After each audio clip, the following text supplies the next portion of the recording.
Now, another story not far from the museum. Okay. Little on the east side of Pittsburgh. All right. Over in Trafford, Pennsylvania. I do know where that is.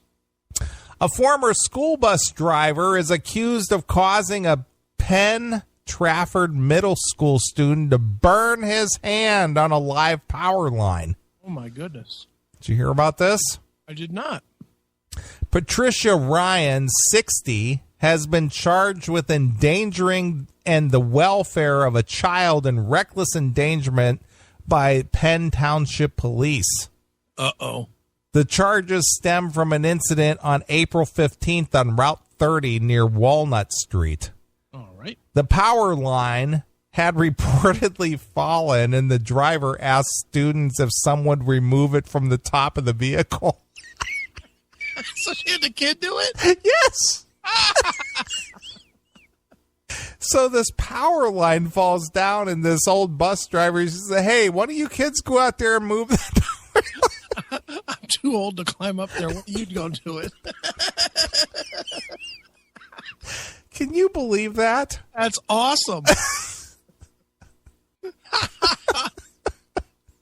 Officers said that 11-year-old Tyler Cunningham, sounds like a good white kid.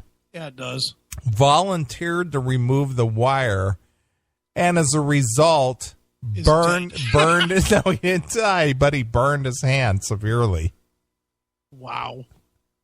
Police said when emergency crews arrived, Ryan did not disclose what happened, and the wire was safely removed.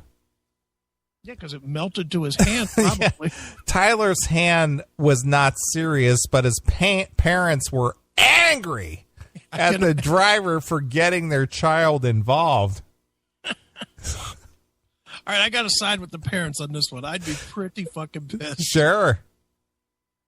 She put our son in danger that day, said Dana Cononico, Cononico. Wow. Cononico. Well, maybe she should take the husband's name so that it'd be Cunningham. Yeah. Fucking stupid name. I mean, he could have died. Yeah, I'd say. Hopefully this woman understands she put my child's life in danger, and it's unacceptable, Bob Cunningham said. Yeah, pal. That's what happened when you have children out of wedlock there, Bob. Yeah, no shit. Or a wife that won't take your last name. Right. Put your bitch in line. Right. Ryan has reportedly been fired by the First Student Bus Company. Police Chief John Otto hopes the situation is a learning experience. Yeah, don't touch a hot wire, kids. Yeah, I'd imagine that kid will not be going into electrical work. When you were in school, didn't they have like a little class or, like an assembly or something about the dangers of downed wires and shit like that? All that shit. It was all wrapped into the whole, the whole bullshit of get under your desk in a hurry. Yeah. And all that shit. It was like a safety class. No. Don't touch a downed wire. Stay away. Right. Yeah, don't jump out in the street. I don't think they do that anymore, do they? I doubt it. Look at how many fucking idiots we have. They didn't teach this kid. That's for damn sure. Apparently not. And an old 60-year-old bus driver? Mm-hmm. Hey, could somebody go out there and move that hot wire? I'm sure it's fine. Wow. There he is. I see it. Jeez. The situation could have turned out to be a lot worse. At the end of the day, we're looking at a child who had a very valuable experience. Yes, he did. And we hope that everyone learns from this experience, he said. Learns from this experience. Well, if he'd like to have somebody hold it open for him, I'd like to sell him a book about being burned. Right.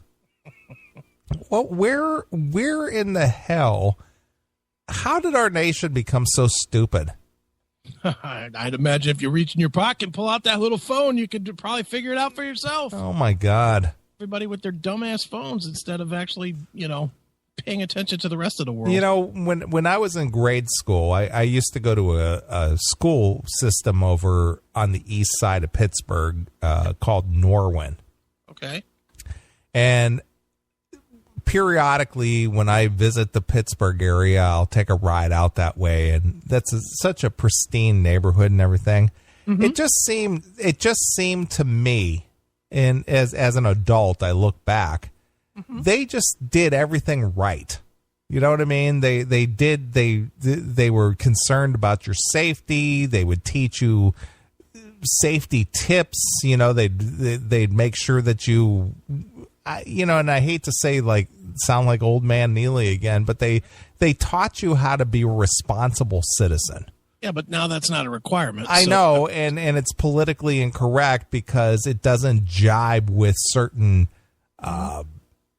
ethnicities and this and that, and you're pointing us out to be irresponsible, and I don't know what it is, but it's just like, why can't just common sense rule? Because there's no power to be gained from everybody doing smart things. I guess. That's why. But I just remember back, and it's just like, you know, they were always concerned about your welfare and your betterment and your safety and your, you know, being aware and, you know, always being cognizant about what was around you. And it just doesn't seem like we possess that anymore. We don't. This next generation is, dude, this generation coming is the generation that loses it for America, where we definitely become the third-class citizens of the world. Because, yeah, Jack will hit it on the head. It's a Moogle-filled world. It is, absolutely. That's exactly the truth of it. That's what we've got now. You know, everybody wants to watch fucking cartoons instead of actually living life. Right. It's fucking pathetic. I know you've seen the special. One of my favorite comedy stand-up specials is that Doug Stanhope, No Refunds. Yeah. Mm-hmm. And he talks about, you know, child molestation. Right. And, you know, remember, I'm sure you had this when you were going to school, but one of the things early on, I remember, it's like, mm-hmm. don't accept candy from strangers. Sure. Right. Remember that one? Yeah. And that was combined with, and don't eat your Halloween candy until your parents check. Exactly. Right. Sure. Don't accept candy from strangers. Don't talk to people you don't know. Don't talk to strangers. Don't get in a car with people. Yeah, that kind of stuff. Mm-hmm. And Doug Stanhope, in his No Refunds stand-up comedy special, which is just brilliant, by the way. He's just like, you know, today everybody's so interested on, you know, about the social media, right. About everybody's worried about pedophiles all the time, mm-hmm. you know. And he said, when we were growing up, you know, my parents would take me to the side and say, hey, you know, don't talk to strangers or don't get in the car with a stranger because one of them might try to fuck you. Yeah. And we go, oh, hey, thanks. And then they'd send you on your way. Yeah. And then and nothing happened. And nothing happened. Because you knew better. Exactly. And to talk to somebody. And, you know, he was saying that today, you know, these parents use their children as some kind of a political platform. Sure. It's like, well, I was just so glad that my congressman who I voted for was so vigilant with passing the laws that protect my children. Right. And it's a good thing because I thank the Lord every night that my child didn't get fucked on his way to school. Right. You know, it's just like I don't know. It's such a different world. I mean, obviously your kids are grown. They're adults. Mm-hmm. You know, and you're still young enough to enjoy your life. Right, sure. And, you know, obviously I've never had children out of choice. Right. Not because I went, oh, you know what? I think I should bang out a half a dozen kids and live in a row house.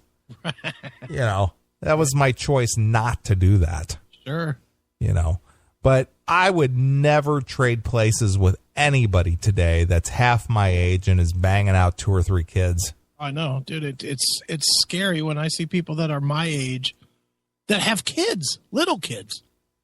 You know, Ed. Ed has a 2-year-old? I think I would have to fucking write my name on one of the fucking bullets on the judge. 2-year-old at this age? Graduated when you're 62 or whatever? Fuck that. Yes. No way. Yeah, it just, man, I can't even imagine. That's just brutal. Not today, anyway. Yeah, especially today. Because, I mean, what are they growing up to be? Idiots. They are idiots.